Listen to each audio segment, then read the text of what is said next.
रावण ने जब ये सुना कि समुद्र पर पुल बंध गया है और राम की सेना पार कर लंका में पहुंच चुकी है, तो उसको बड़ा विस्मय और भय हुआ। उसने कभी यह सोचा ही न था कि समुद्र पर भी पुल बन सकता है। अब उसने राम की सेना का बल जानना चाहा। शुक और सारंग नाम के चतुर मंत्रियों को बुलाकर उसने कहा, राम की सेना में जाकर गुप्त रूप से बातरों के बल का पता लगाओ। शुक और सारंग बड़ी माया जानते थे। बंदर बनकर वे राम की सेना में घुस गए और सावधानी से सब जगह देखने लगे, हर बात का पता लगाने लगे। उन्होंने देखा कि राम की सेना ने सारा सुबेल पर्वत ढांक लिया। उसके अलावा सेना से चली ही आ रही है। शुक सारंग आंख बचाकर देख रहे थे जिससे उन्हें कोई पहचान न पाए, पर विभीषण को वे धोखा न दे सके। विभीषण ने ताड़ लिया कि वे कौन हैं। उन्हें पकड़वाकर वे राम के पास गए। पूछने पर उन्होंने राम को बता दिया कि हम रावण के गुप्तचर हैं। शुक और सारंग, हमारा नाम है, हम वानर सेना का भेद लेने आए हैं। राम मुस्कुरा कर बोले, भेद ले चुके या अभी और कुछ लेना है? कुछ पूछना चाहो तो पूछ भी लो और खुद देखना चाहो तो विभीषण तुम्हें दिखा भी देंगे। जब लंका लौट कर जाओ तो अपने स्वामी से कहना कि जिस बल पर सीता को चोरी से ले गया है, उस बल को अब दिखाए। कल से मेरे बाण लंका पर बरसने लगेंगे। विभीषण से उन्होंने कहा, इन्हें छोड़ दो और जाने दो, इन विचारों का क्या दोष। राम की जय जयकार करते हुए शुक सारंग लंका लौट गए। लंका पहुंचकर शुक और सारंग सीधे रावण के पास गए और उन्होंने राम के बल तथा उनके कोमल स्वभाव की बड़ाई की। उनकी बात सुनी अनसुनी करके रावण उन्हें सबसे ऊंची अटारी पर ले गया और बोला, राम की सेना के प्रमुख वीर मुझे दिखाओ। सारंग ने कहा कि देखिए, जो इस ओर मुंह किए बार बार गरज रहा है और जिसकी गरज से लंका कांप रही है, वह सुग्रीव का सेनापति नील है, और जो तिरछी आंखें किए बार बार जम्हाई ले रहा है वह पहाड़ जैसे शरीर वाला बाली का पुत्र अंगद है। लग रहा है मानो वह युद्ध के लिए ललकार रहा है। अंगद के पीछे नल है जिसने समुद्र पर पुल बना दिया है। वो देखिए रीछों का झुंड, उसके आगे बोए जामबंद खड़े हैं, और उस बंदर को आप पहचानते ही होंगे जो मस्त हाथी को चाल से चल रहा है, लंका जलाने वाला वह केसरी पुत्र हनुमान।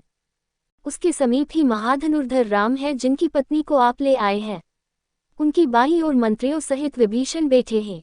राम ने उनको लंका का राजा बना दिया है। राम और विभीषण के बीच में वानर राज सुग्रीव बैठे हैं। सेना के वानरों की गिनती नहीं की जा सकती। इस सेना को जीतना बड़ा कठिन है। यो अकेले राम ही लंका के लिए काफी हैं। मेरी राय यह है कि सीता को लौटाकर राम से मित्रता कर लें। शुक ने भी ऐसी ही बातें कहीं। ये सुनते ही रावण लाल लाल आंखें करके बोला, दुष्टो, तुम्हें इतना भी नहीं मालूम कि अपने राजा के सामने शत्रु की बड़ाई नहीं करनी चाहिए। मेरे सामने से हट जाओ। इतना कहकर रावण अंतःपुर में चला गया। वहां भी उसको यही राय मिली कि राम से सुलह करना ही ठीक होगा। परंतु रावण ने जो मन में ठान लिया था उससे डिगा नहीं। उसने सेना को तैयार होने के आदेश दिए। इधर राम ने भी अपनी सेना को 4 भागों में बांट दिया और यह बता दिया कि कौन सा दल लंका के किस द्वार पर आक्रमण करेगा। उन्होंने ये भी कहा कि लक्ष्मण और मैं तथा विभीषण और उनके मंत्री मानव रूप में रहेंगे। शेष सब वानर के बाने में ही युद्ध करेंगे।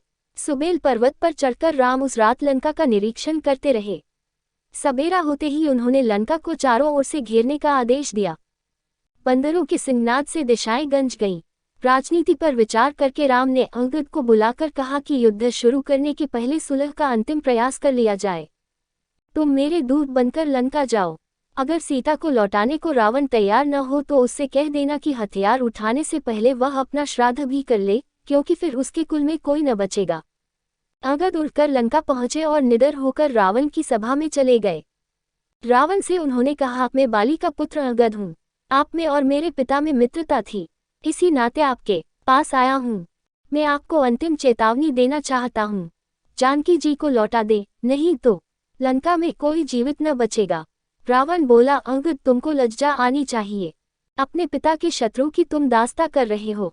मेरे मित्र के तुम पुत्र हो, तो आओ मेरी ओर आकर अपने पिता की मृत्यु का बदला लो। इतना सुनते ही अंगद को बहुत क्रोध आया और उन्होंने रावण से बहुत बुरा भला कहा।